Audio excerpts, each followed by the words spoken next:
config wizard. Optimized for streaming, 1920 by 1080, 60 FPS.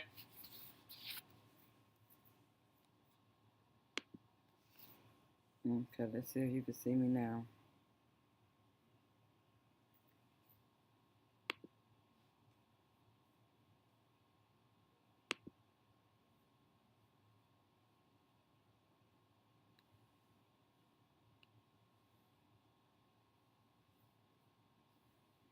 Okay, can y'all hear me?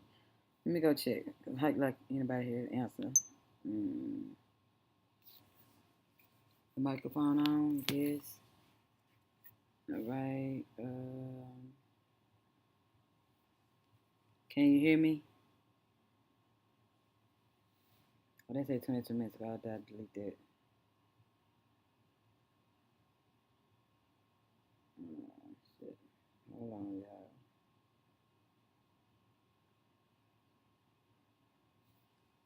That's 22 minutes ago. Close it out. Okay. Can y'all hear me? Shit. It's the same shit. I'm a little weird. I guess I better start practicing on YouTube. I can't even find this. Is this the video?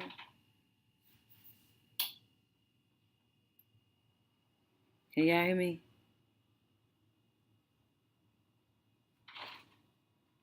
I can't even find my fucking stuff on YouTube, y'all. I'm so out of practice. Hold on. He had tried before him. Many had reached out. Every one of Okay. I guess I go ahead and see if I can hear my damn self. I'm so out of practice. Okay, you can't hear me. Okay. I guess I'll try to edit that and close that out. Okay, cool. So, hey, y'all. Welcome to Blackman. It's been a while. Hold on. Let me go back. It's been a while.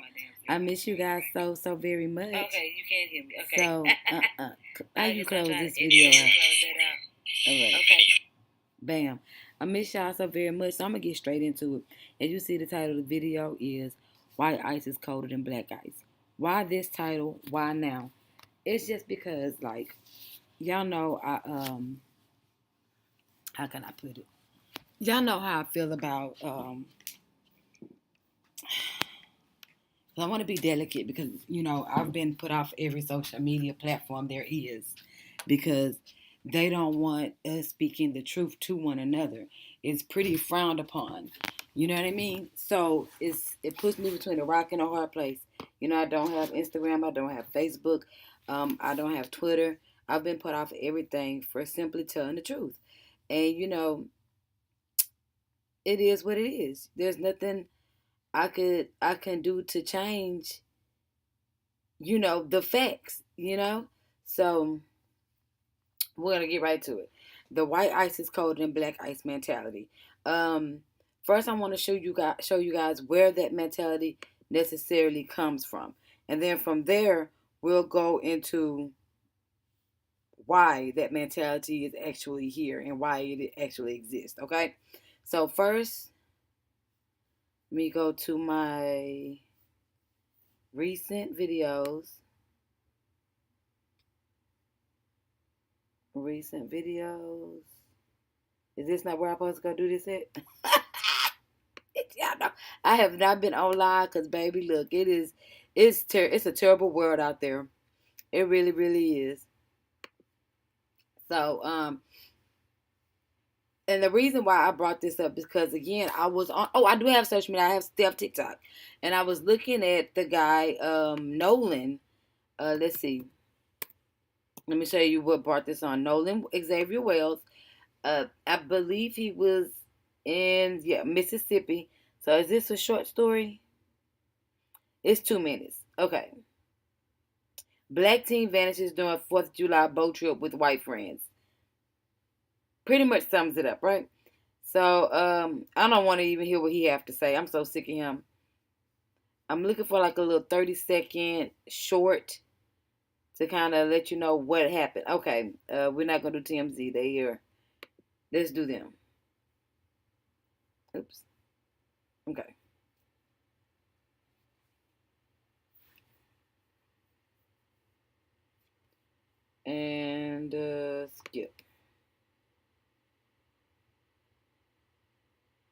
they believe likely belongs to a teen missing since the 4th of July.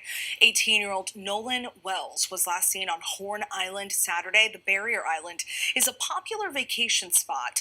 The local sheriff's office says Wells was there with friends for the holiday when he was reported missing. ABC's Alex Perez is following this case for us. And Alex, great to see you. What's the latest with this? Yeah, Stephanie, officials unfortunately say it appears we're dealing with a tragic ending in this case after beloved 18-year-old Nolan Wells disappeared July 4th after going on a boating trip with friends. Now, sadly, officials say a body matching the description of the 18-year-old was recovered about 8:45 this morning just off the shore of Horn Island, a popular holiday destination about 10 miles off the Mississippi Gulf Coast. Now, the teen and friends reportedly took a boat trip to the Barrier Island for the 4th of July holiday. He was last seen on Saturday at about 3 p.m. After he vanished, his family and friends making an emotional plea for help, flooding social media with pictures of the outing showing Wells and a group of friends on a boat. The 18-year-old seen holding what appears to be a hard or alcohol. Okay, fair use, fair use. Don't flag me, ABC. This is nothing to do with your reporting. This is just my take on something more social that hits more closer to home than people want to admit. So, this is what brings me to this thought. Have you guys noticed that, and everyone is talking about how he was in a group of white friends, but no one ever talks about how safe other races of people are with us. So, listen to her, for example, about the microaggressions that she is. Now, this is a biracial woman. Now, we all know that our biracial brothers and sisters really do have a time with their identity, and it's very hard for them to identify as black or as white when they're conflicted from their parents, from their upbringing, and things of that nature. But it doesn't stop the microaggressions, right? And it's profoundly disappointing. And then suddenly you have one of two options. The first really is say, let me surmise this for you, because I saw it already. You guys can go to her channel and watch the video for yourself. I will link it in the comment section. But she's basically saying how she has to deal with a lot of microaggressions when it comes to her friends, because they're an all white group, or back when she did have all white friends, she had to deal with a lot of microaggressions coming up with them, because they would say certain things, they wouldn't stand up for her, they wouldn't chastise or say anything back to the other white people in the group that may have said something to offend her. And guess what? What are you going to do about it? Because they're not going to, and you see my comment here. And that's just true. Sorry about that, guys. And that's just the truth. It's unnatural for them to go against their own. They're not going to do it. We're the only people that'll go against our own. It's funny how a white person is safer in a black community than a black person is. Y'all don't think that's weird? That a white person can grow up safely in a black community, but black people are always in danger in their own communities. So it's like we're in danger in black communities, we're in danger in white communities. Where can we go? If you can't go to Bella Noche's, where can you go? Now, no, seriously though. Let me show you a prime example. I was just reflecting on. Oh, is it this one? Yeah. To my white friends, I found out. I just saw a video where a content creator asked, like, don't you feel uncomfortable being the only black person or the only person of color in a friend group of white people? And it reminded me of this time that when I was a freshman in college, I went to the mall with a group of, I wouldn't say they were friends, but we were in a lot of classes together, and we held study groups together. So like acquaintances that were all white. And when I went to this mall, I took one of my favorite purses, and I had gotten this purse from Ross, and I wore it everywhere around campus because it was one of my favorite purse. And as we're in the mall, we are walking out of H&M, and I bought one item, and I had the receipt in the bag. And as I was walking towards the food court, this man, he's like this huge white man, like 6'3", 6'4", over like 200 pounds, yanks the shit out of my shoulder. And the reason why I'm describing his demographic like that is because I'm a very short and petite person. Like, I've been under 120 like the majority of my life. Like, I'm just like a very tiny person. And as he like turns my shoulder around, he is, mind you, it's a group of them. She is the only indigenous person there, and it's a group of them and her. Remember that. Listen to what happened. They're leaving. They're going to the food court. Them and her. yelling at me saying, "You took my daughter's purse. You stole my daughter's purse." And next to him, this white, I guess his daughter, this white woman was crying. And I was just like confused. Like, you have to be in like a situation like that to be like, I was like genuinely sensitive. I was like, what are you talking about? Like, shocked. Like, why are you like yanking the shit on my shoulder and like grabbing my bag? And she is like crying and like crying. And I'm just like, what are you talking about? So this goes on for like 5 minutes, and like they're like getting mall security. And I was just like really baffled because I just had my purse that I walked into the mall from my dorm with. And then I had my one. This continued for 5 minutes while they waiting on security.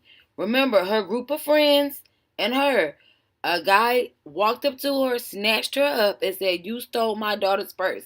So now I'm assuming that her and her group of friends have stopped because they're now being accosted. Well, she's now being accosted by this big 200-pound man, accusing her of stealing his daughter's purse. An item that I just bought from H&M with my credit card with my name on the receipt and everything. So as he's yelling, and it looks like he's about to like harm me at one point, finally she's like, "It wasn't her. It wasn't her."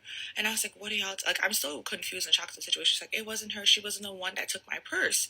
So I'm just like, not that it took her 5 minutes to say, "Daddy, that's not the one that took my purse.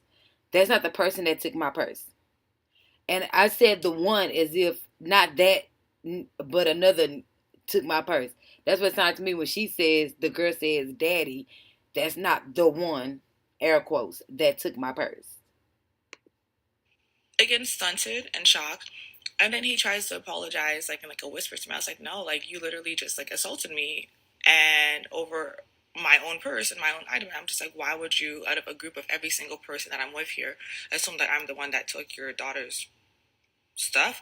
Or even, yeah.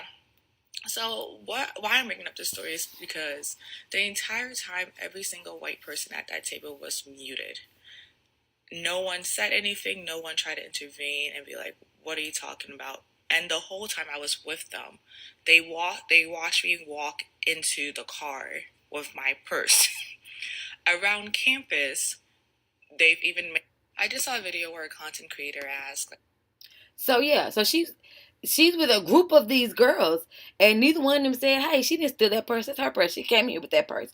We just literally went to H&M and bought some clothes, and now we're going to the food court. Get off my friend. What are you doing? No one stuck up for her. You want to know why? Because it is unnatural for them to go against their own to protect you.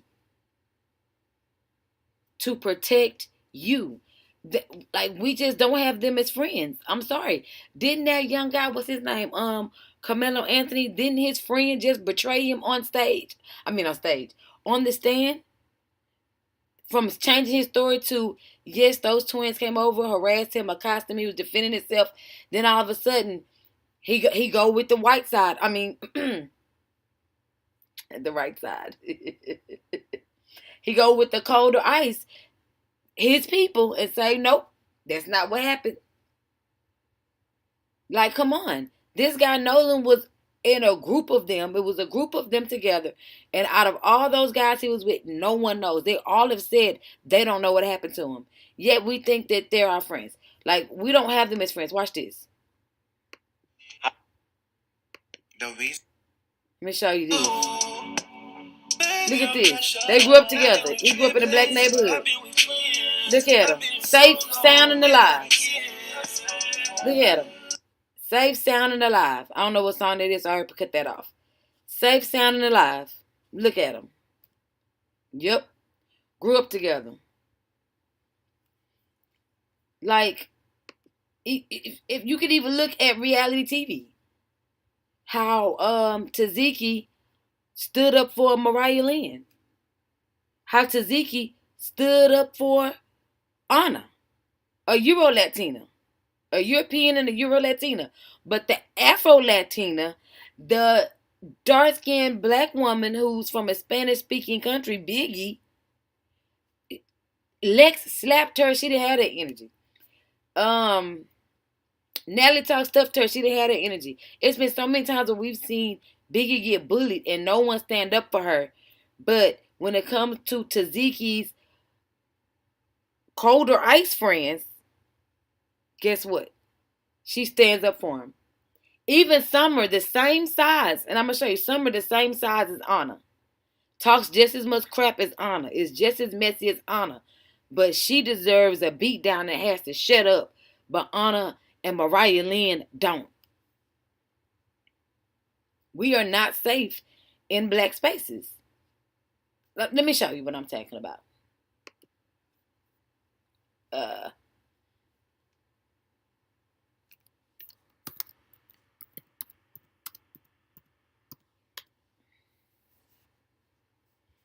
Now I put Loon. This is Mariah Lynn. This is her physicality. Very slender, very slim.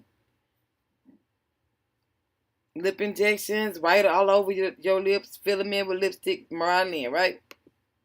Let me show you. It might be a picture of all of them. Summer. On ANA on a Mac.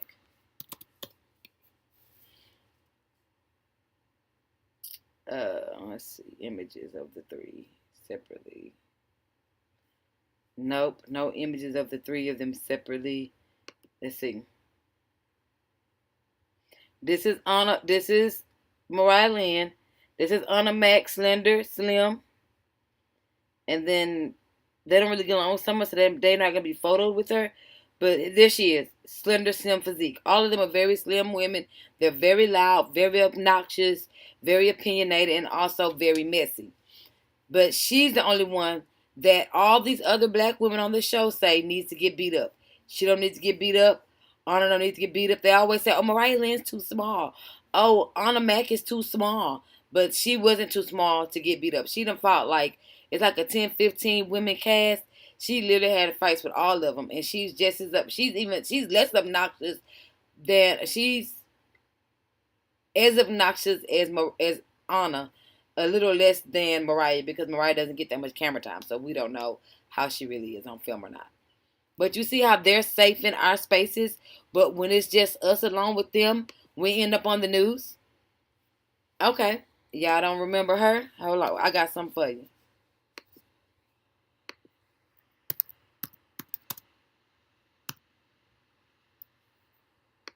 Y'all remember this lady?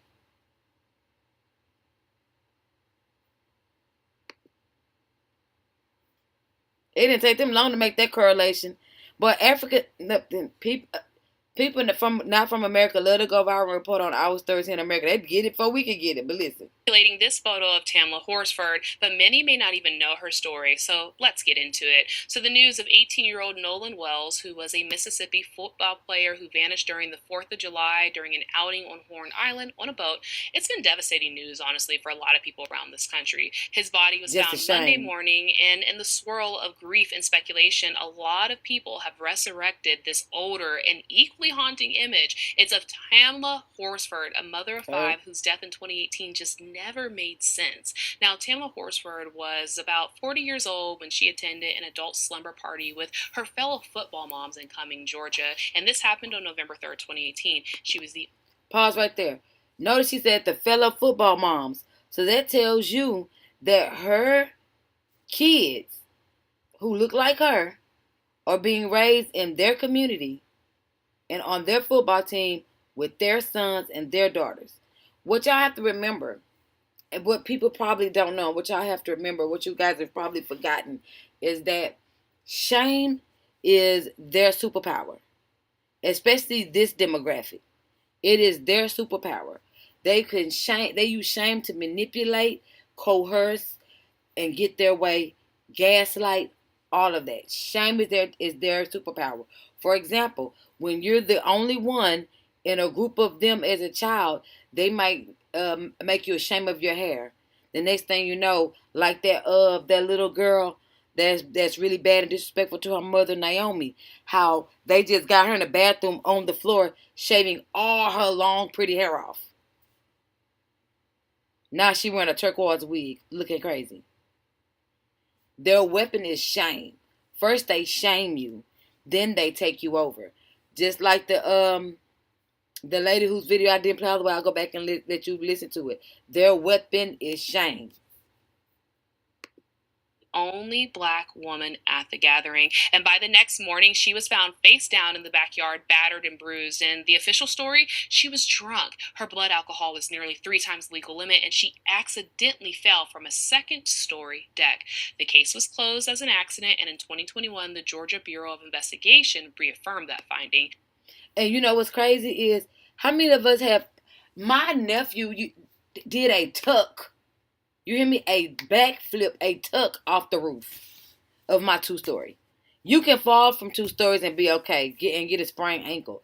A 2-story fall, a 2-story drop is not going to kill you, especially in grass. Like, it's just not going to kill you. I've had my ex-boyfriend jump out my window of my childhood home. 2 stories, alive. Like, okay, fine. But here's where things just stopped making sense, as if they ever did. The 911 call wasn't placed until nearly an hour after the body was discovered, and injuries on her body, a fractured vertebrae, a lacerated heart, bruises, and abrasions all over, led her family to get an independent autopsy. And her best friend was adamant, saying, "I don't believe that's the only thing that happened. My belief, 100% based on the injuries, is that she was badly beaten and left out there for dead." Now, one of the party guests who found her body and was later fired from his court job, it was because he was illegally accessing case files. And he even suggested on the 911 call that a cut on her wrist may have been self-inflicted. The timeline, the witness accounts, the injuries, the delayed 911 call, too many of those things just didn't add up. And despite this, her case remains closed with no arrests and no reopened investigation. Now, Nolan Wells' grandfather, Christopher Wells Sr., wrote on. That's who she is. Case closed. They all closed ranks, and none of them did the right thing and said, she did it, she did it. They got into a cat fight. She did it, she did it. Or even just put her out and say she was being unruly, we don't like her, and let her go home. Nope, none of that happened. None of that happened. None of them broke ranks and told the truth for her to get justice. None of them are going to break ranks for him to get justice. But they come to our neighborhoods and get treated like they're special. Oh, look at the white girl break dance. Oh, look at the white girl with the... Like, we are so infatuated, and we fetishize them doing things in our culture.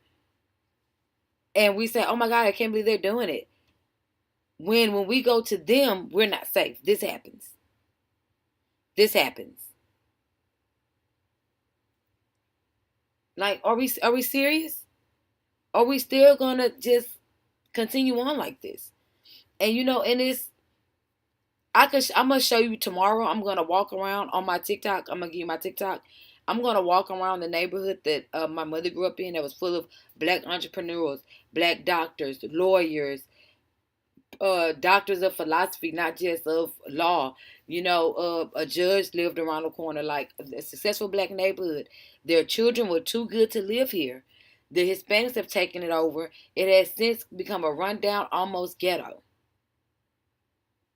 From a top-notch Black neighborhood, then all these people, they don't just move to the same area in droves and take over a different neighborhood with bigger houses and better brick. No, they're just one.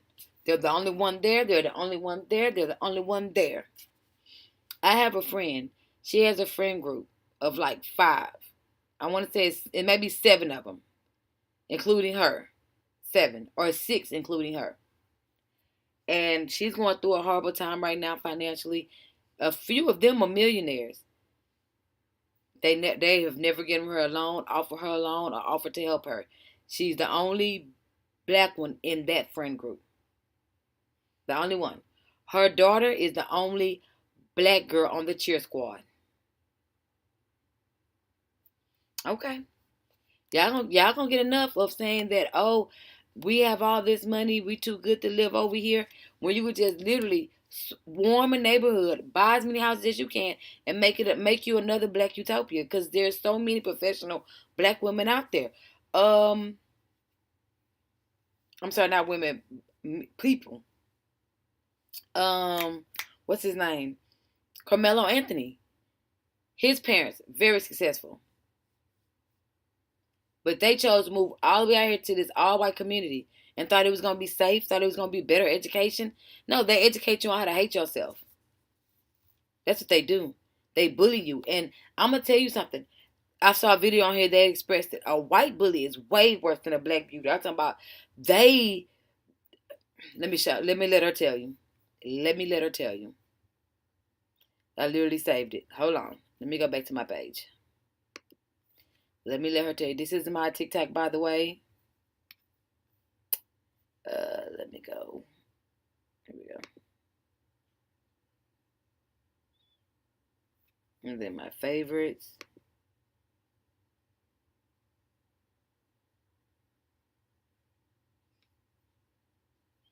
Now we're going to listen to both of these. We're going to start here.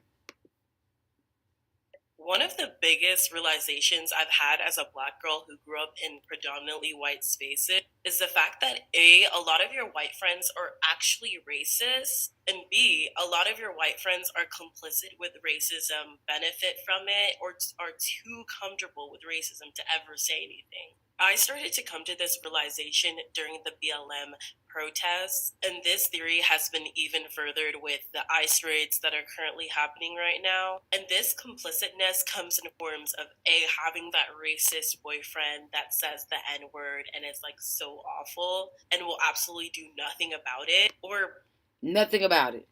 Not gonna stand up for you, not gonna say it's wrong. Yeah, they're the one that said it. But it's not her. It's this one right here. Let me see.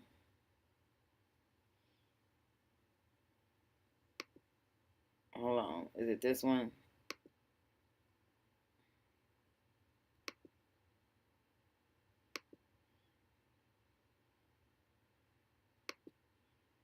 Hold on, y'all. Here it is. I want you to watch this here too. Hold on. I had saved all this stuff right here, okay? Because I was like, where's the stuff I saved? It's crazy.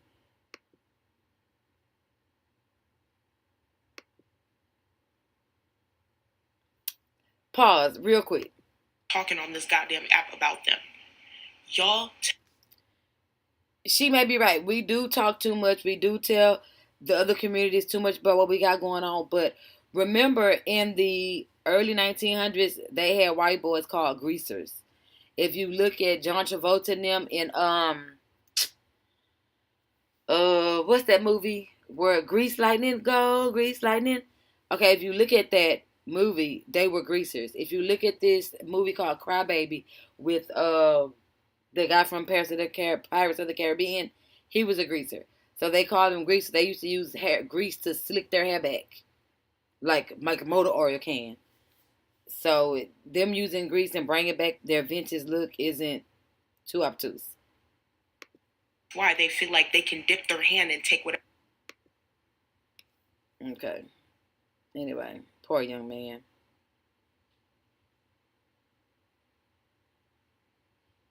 Poor guy. So, last seen around 3 in the afternoon on Saturday. And look at the other beach goers. Like, look where he's at. He had come to the island by boat with a group of friends. Then, nothing. His mother reported him missing that same night. The Jackson County Sheriff's Department launched a search. The Coast Guard joined. He came to the beach on a boat with friends and then nothing.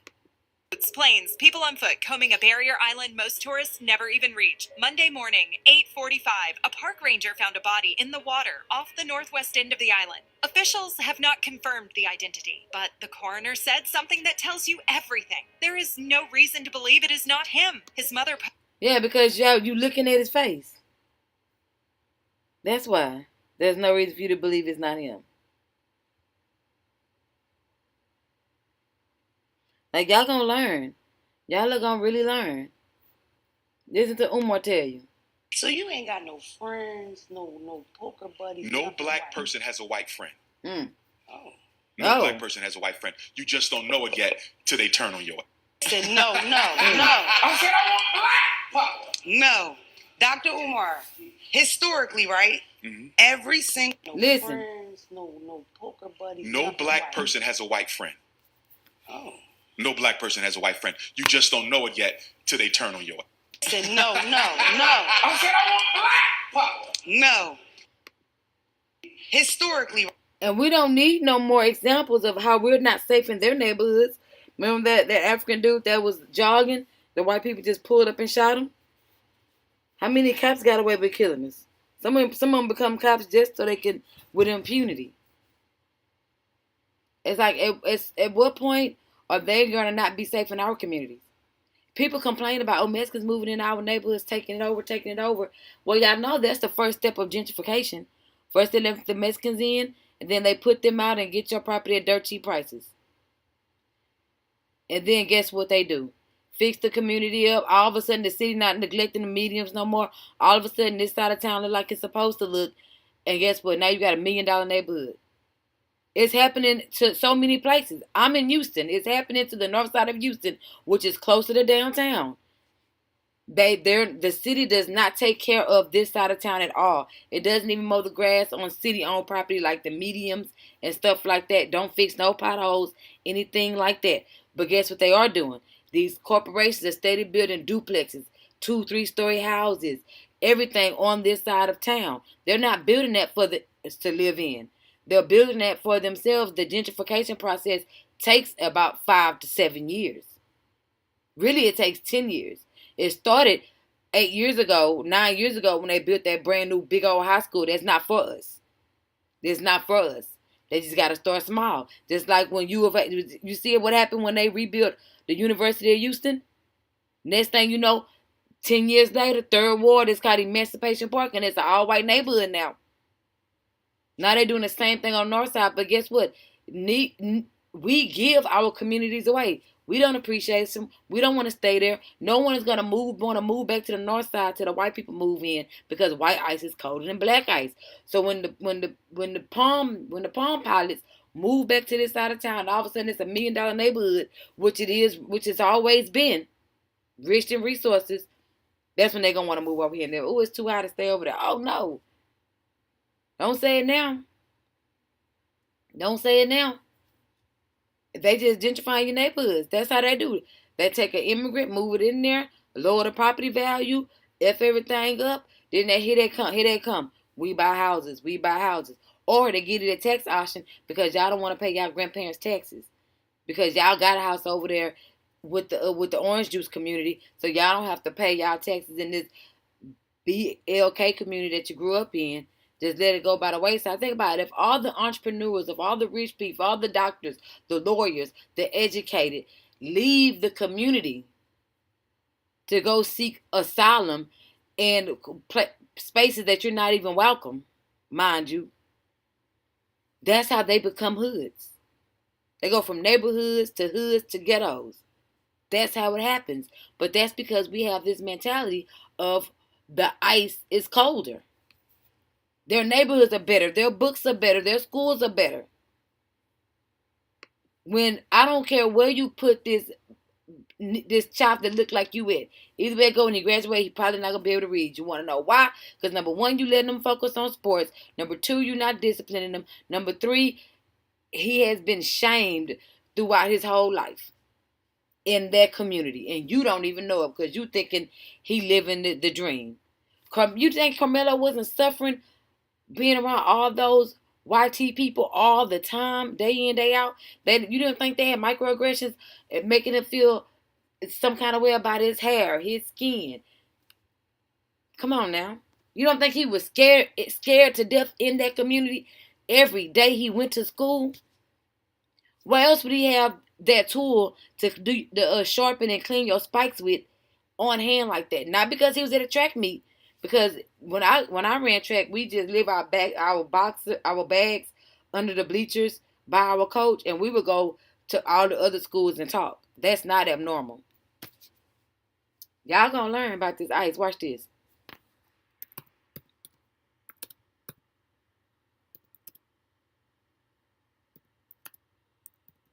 Hold on.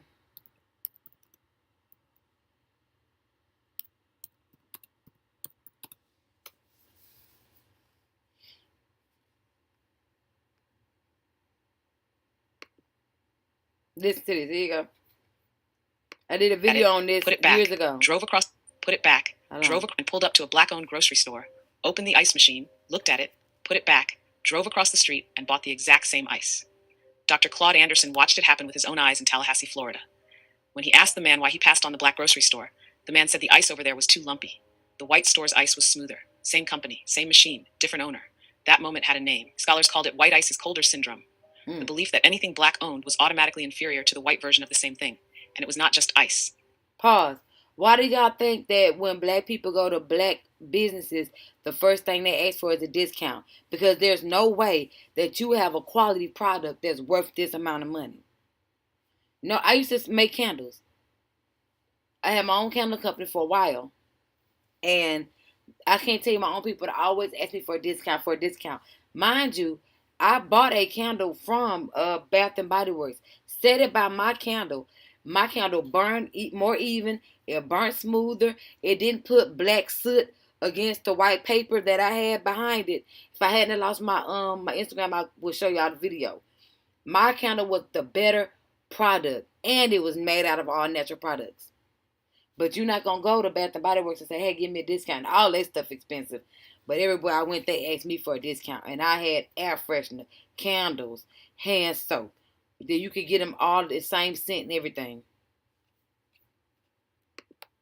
If this hit different, follow. There is more hidden history where this came from.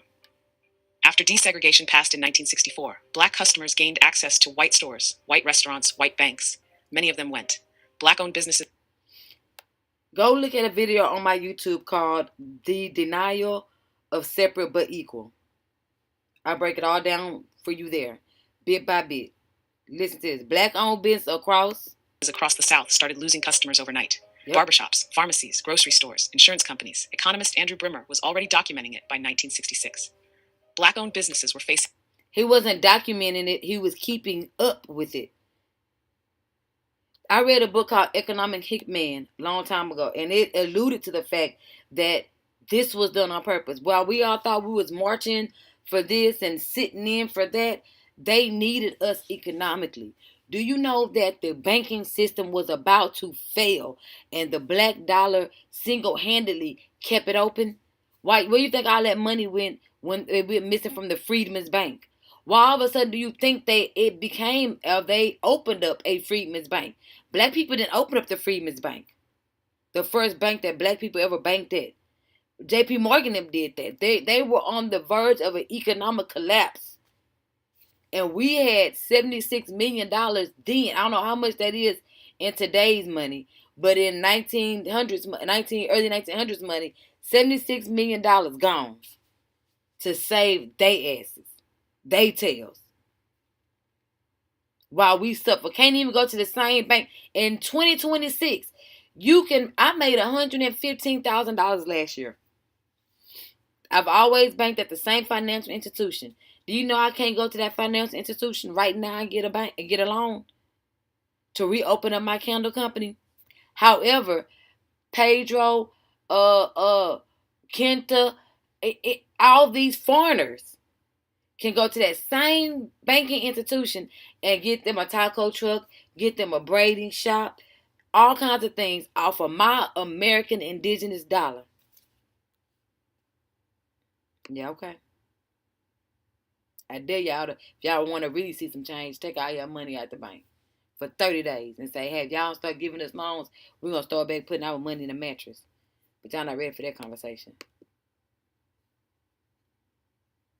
6. Black-owned businesses were facing collapse not from lack of quality, but from the psychological damage Jim Crow left behind. Here's the part that will stay with you. Those same black business owners had bankrolled the civil rights movement. The grocery store owner in Tallahassee helped fund the bus boycott. The pharmacist in Biloxi led wait-ins at segregated beaches. They put up their livelihoods for freedom. Tell me the name of a black-owned business that shaped your family or your community. I want to know.